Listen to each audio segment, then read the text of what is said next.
Welcome back to the Money Wisdom Podcast, powered by Johnson Bernetti. As always, I'm joined with Nick Colantuono, certified financial planner up in Boston, and I'm Jake Dozer, certified financial planner here in our Connecticut offices. Today, we have a question that I really think is on each and every person's mind when they come in to see us and you're approaching retirement. There's something magical about general rules of thumbs and magic numbers. This is the question that we're asked today. What is the average age most of your clients retire? Is there an age that you think ends up being best for most people? I think it's so hard for each and every one of us to avoid the comparison track, to avoid the where am I on compared to everyone else. I think there's safety in numbers. There's safety in a little bit of the herd. And I think I'm just as guilty of that as each and every one. But to get more specific, Nick, what are your thoughts on that? And then maybe we could have a bigger conversation about the relevance of different times in the retirement process or that stage of life. Take it away if you would. Yeah, it's a great question. Obviously, everyone kind of wants to know how they stack up, or when looking at a group like ours, we work with a lot of people and across a lot of different territories and states. And I would actually be curious to see if our answers to this question might be a little different. Yeah. Right. Up here in Boston, I feel like the clients that we're seeing are probably thinking more seriously about retirement once they reach 65. Mm-hmm. And probably even as they approach maybe a little closer to like the full retirement age for Social Security, 65, mm-hmm. 67. I probably feel like that's where the majority of the folks we're working with up here in the greater Boston area are approaching retirement. Maybe that's because cost of living up here is a little higher. People want to back end those working years. They want to save a little more, or, they just maybe people work longer.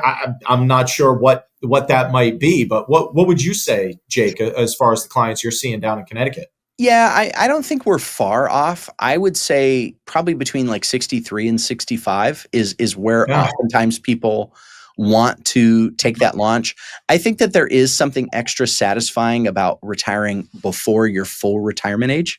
Yeah, I think psychologically it feels like a victory because like, oh man, I was able to prepare enough to be able to get out early. But at the same time, I do think that, and I think it might be indicative of our slightly different answers. I think folks who are very career oriented tend to want to work a little bit longer because both they get the satisfaction of their work. And also, it feels like you're just able to suck that much little bit more away for the retirement journey. And I think ultimately, sometimes it's stress and anxiety that making that arguably most difficult financial transition in life that it brings. So that's my answer. I think we've been specific. I think it's also relevant to think about, again, that age time of life. There's typically a 10-year window in which people slide into retirement between 59 and 70. I mean, I would say if there was a bell curve that we put on the screen, I would guess nationally, very few people statistically retire outside of those windows. What are the relevance of those different age, and why is that such a significant period of time in the average American's life as they approach retirement?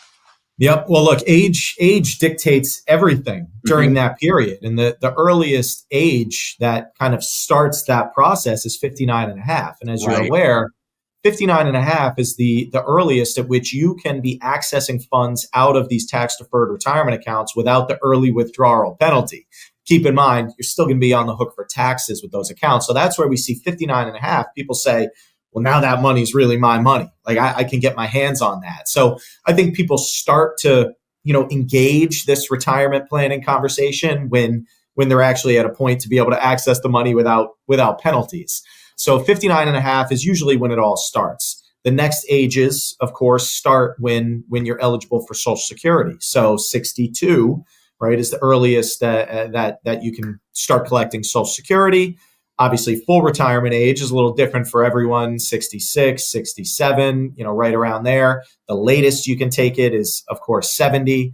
Along the way, there's other things, Medicare at 65, after which, now you're past 70. We're looking at 73 or 75 for these required, forced taxable distributions out of these retirement accounts. So Yes. like you mentioned, there's a lot that gets thrown at these folks. There's a lot that gets thrown at you, at this point in life in which you're thinking about, okay, how do I now transition from a world of working and earning and saving to a world where now I'm living off of these savings that I've worked so hard for. So, typically a lot of people are very hesitant to retire before Social Security. Yeah. Because everybody wants income, right? Everyone feels comforted by income. And if you're eligible for Social Security at 62, and that's going to pay you $2,500 a month, and that's all you need to live your life. Well, okay, easy comfort, right?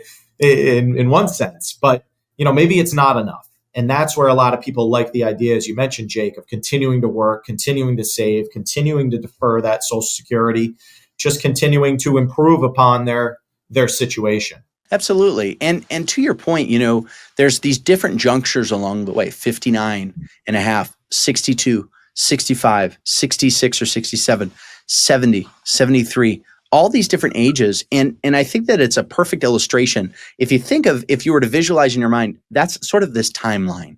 And effectively, that is the time when folks come to see us and want to build a plan. And maybe this is a great illustration of what is a plan. Well, in the beginning of it, it's how do you handle this timeline of your life?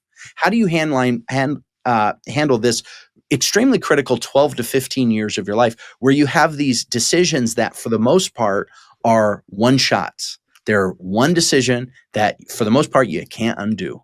And that is such a critical thing. And this 10 years, this decade or so of time really dictates how successful you will be for the back third to half of your life as you navigate from building mode to withdraw mode.